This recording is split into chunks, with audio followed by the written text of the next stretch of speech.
everyone, Artie Tambarambaa, also known as Tammy Porter, with you today. Thanks so much for stopping by my YouTube channel to create this cute little page in my Art by Marlene journal. So I'll go through what I have used. I have listed all of these in the description. So there is the Golden Oldies Sticky Quotes book, which is awesome. I've used my the markers, which I can't create without them. I've used the Playful Textures Stencil, and I've also used the new white Gesso. Just showing you the codes on here, but I do list them as I said. And also the mixed up scrap paper. So just wanted a little bit as a jumping off point, so I just use a little scrap of something. And I use my little mini journal. I also use a few paintbrushes, so I use a couple of the flat ones, the smaller size ones, and a couple of the watercolor pointed ones. I also use the sticky glue, and then I use pretty much my basic go-to favourite colours, which is Happy Yellow, Ballet Pink, Mermaid Aqua, Kissy, which is a real hot pink, and Smurf, which is blue, and Punk, which is the neon purple. So in my little journal, I actually have been using the little funky animal luxury elements that Marlene brought out recently on each of the pages. So I'll do a bit of a flip through. Most of these I'm pretty sure I've put up. There might be one or two that I haven't yet. So this is just a quick flip through. When I finish the book, I'll do a proper one. But I really love the little quirky animals, and they're lots of fun to play with. So one that I haven't played with yet is the pig flying. So let's go with that one today. So I start off just by grabbing a piece of paper from the mixed paper pack from Mixed Up range. So I'm just looking through a few, trying to work out which one I want to use, and then I go with that one there. I really liked, there was a little bit of aqua peeking from the bottom, had a bit of pink on it, which I thought pigs and pink go together. And so basically I just tore a section off, and then I just used the sticky glue to stick this down. And I always have to do a bit of making sure it closes and opens when I stick that page on. So yeah, takes a little bit of manoeuvring. So I am just putting each of my paint colours onto my palette. I'm sorry that you can't really see that on camera. I always think I'm perfectly on camera, and often I am not. So I'm just put down yellow first. Whenever I'm sort of just creating backgrounds, I usually add yellow first because it's the colour that gets covered the most easily. So often you end up sort of swamping it. So putting a fair bit of yellow down is a good way to start. Then I just didn't clean my brush. I went straight in with the Mermaid, which is the aqua, and love when those two mix together when they're wet and you get this lovely limey colour. And then I also came in with a bit of the Mermaid and some Smurf, and also a little bit of the Kissy, which is the bright pink. So what I've done is, you can see there's sort of that mark on the paper that's there. Sort of Marlene's already started off my page by putting the paper down, and then I try and emulate what's there.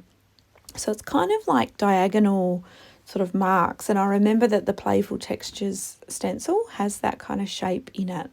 So I add a bit of the Smurf, because it's kind of blue in that area, down onto the background that I've popped down with paint, and I pull some up with the damp baby wipe, and just getting those lines to extend out. I'm not worried about them being perfect. I just want to make it not look like there's a piece of paper there. I just want it to look like I've done the whole background. Then I just come in with my little mark making that I love doing with the colours basically that are all in there, and just extend some of those marks out just to kind of bring it all together. So I'm doing that with most of the colours, I'm pretty sure. And then I use the Punk. So this is what I always do when I'm creating a background and I want a pop of colour. I want to really oomph it up. I want the bright colours to shine through. So I kind of create normally as I would just with my colours, but then I add that Punk just at the end as a bit of a you know, just a highlighter, and it just, you'll probably see how that happened. It just lifted everything straight away.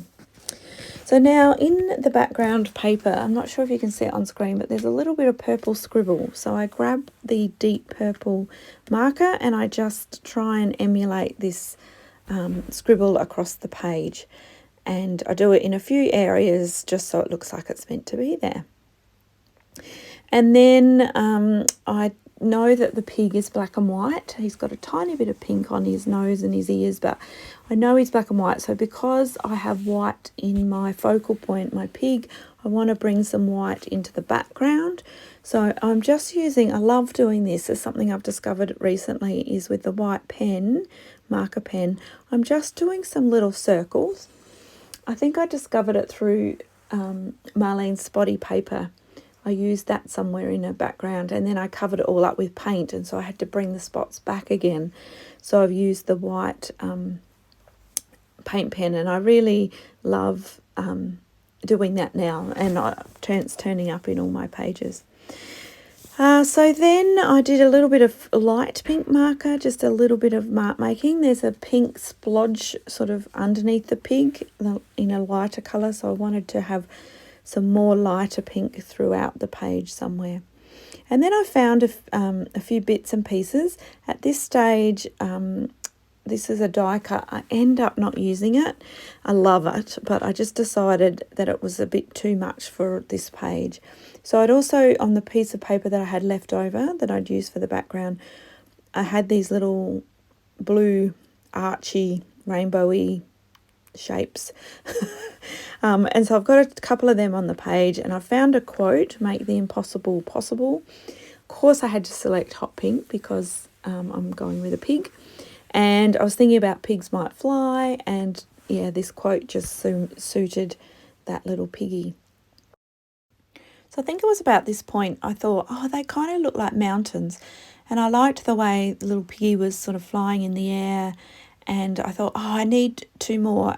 With two, they look like arches. And I thought if I add a couple more, they'll look more like mountains. So what I did is I had, just from that leftover bit of paper, I found a couple of blue bits, and I just cut them out into the mountainy art shape and glued them on the page. And then I added paint pens to go around the edges and just to create some of that pink and pinky colour inside. And they look great. I was really happy with them. So Marlene always gives me that jumping off point, and then because she's sort of done the hard work with the ideas, I just find I can replicate them quite easily and make other things match. And yeah, and as I said, when I do one of these pages where I'm matching paper and all that kind of stuff, I just get lost in the process. I really enjoy the challenge, and I kind of just forget everything and just create. And that is absolutely what our art journaling is all about. So I think my cat keeps knocking the camera. Sorry about that, it keeps shaking.